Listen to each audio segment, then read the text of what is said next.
Hi guys, welcome to our Wix Studio Editor series.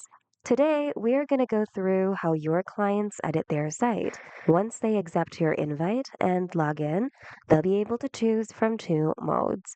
The content mode, which allows them to make content updates only, such as texts, images, etc., or the full mode, which allows them to access the entire editor. They should be able to access these options when they click the arrow button next to Edit Site. Here, they'll find Full Mode and Content Mode. And here on the editor, if you'd like to communicate with your clients, you can do so in both the Content Mode and Full Mode. Simply go to the Comments panel, which you can find on the left, and here you can type your message, or your clients can also type their comments, feedback, or message to you.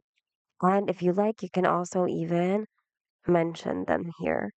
And that's all for today, guys. Hope this video was helpful.